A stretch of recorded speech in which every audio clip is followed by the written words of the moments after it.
আমি এই জেনার গোনা নিয়ে মারা যেতে চাই না। আমি জানি 3টা অপরাধের শাস্তি মরণের পরে ডবল করে আল্লাহ দেবে। কয়টা? আরো জোরে বলেন। মেয়েটি বলছে, হে রাসূল, আমি জেনা করে ফেলেছি, গর্ভবতী হয়ে গেছি। বিশ্ব নবী বললেন, তোমার অপরাধ হয়েছে, কিন্তু বাচ্চাটার অপরাধ নেই। ওটা আগে খালাস হোক। খালাস হওয়ার সঙ্গে সঙ্গে আসবো, আমি বিচার করে দেব। যে এসেছে বলে, হে নবী, এই যে আমার বাচ্চা, আপনি আমাকে মুক্ত করেন অপরাধ থেকে। বগুড়াবাসী, আমার কথা হচ্ছে, মেয়েটা আরবি ভাষার লোক, আরব দেশের। তার ভাষা, মাতৃভাষা কি? বলেন বলেন। নবীজিকে তাকে বলতে পারতেন না, ঠিক আছে, যা হয়েছে হয়েছে, গোপনে আস্তাগফিরুল্লাহ পড়ে নাও। আর তাকে কি আস্তাগফিরুল্লাহ মুখস্থ করানো লাগতো? সে তো তার মুখস্থ আছে, কারণ সে আরবি ভাষার লোক, একবার শুনলেই তো পড়ে ফেলতো। সে কি আস্তাগফিরুল্লাহ পড়লে তার মাফ হয়ে গেছে?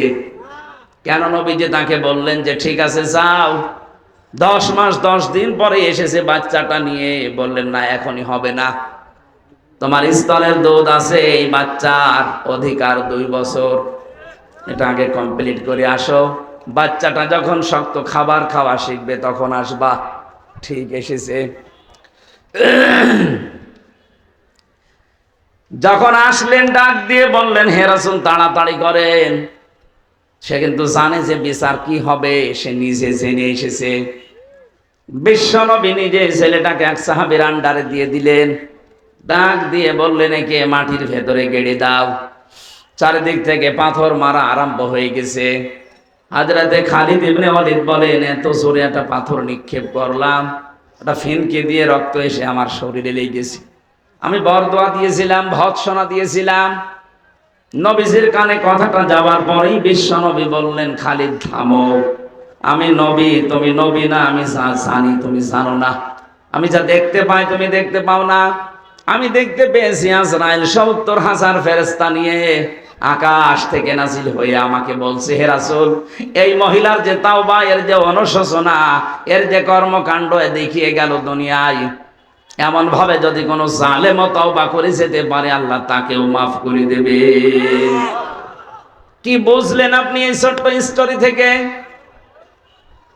শুধু অপরাধ করে আস্তাগফিরুল্লাহ পড়লে যদি মাফ হয়ে যেত।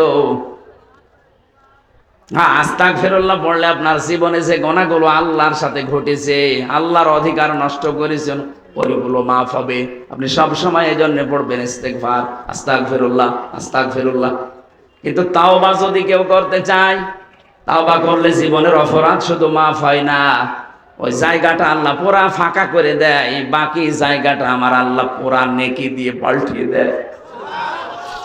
ইল্লা মান তাবা ওয়া আমানা ওয়া আমিলা আমালান সলিহা ফাউলাইকা ইউবাদদিলুল্লাহু সাইয়্যাতিহিম হাসানাত। দুইটাই বহুবচন। আল্লাহ পাক বলেন, যারা তাওবা করে, ইস্তেগফার না, যারা তাওবা করে, এই মানুষগুলো তাওবা করার পরে যদি সিদ্ধান্ত নেয় যতদিন আমি বেঁচে আছি ভালো কাজে লাগবো। এখন তাওবা কি? তাওবার 1 নাম্বার শর্ত হচ্ছে অনুশোচনা করা। কি? 2 নাম্বারে আপনি অপরাধ যার কাছে করেছেন তার কাছে যে স্বীকার করতে হবে, স্বীকৃতি দেওয়া লাগবে। এটা যদি আল্লাহর সাথে সম্পৃক্ত হয় আল্লাহর কাছে বলবেন, যদি বান্দার সাথে সম্পৃক্ত হয় বান্দার কাছে বলা লাগবে। 3 নাম্বারে যা করেছি জীবনে আর এই কাজ আমি জীবনে দুনিয়ায় কোনোদিন রিপিট করব না। জোরে বলেন সুবহানাল্লাহ। তাহলে তাওবা করলে জীবনের অপরাধ শুধু মাফ হয় না, পুরা জায়গাটা আল্লাহ নেকি দিয়ে পাল্টিয়ে দেয়। এটা আস্তাগফিরুল্লাহর মতো না। মেয়েটা তাওবা করেছে না ইস্তেগফার করেছে? তাওবা। বলেন বলেন।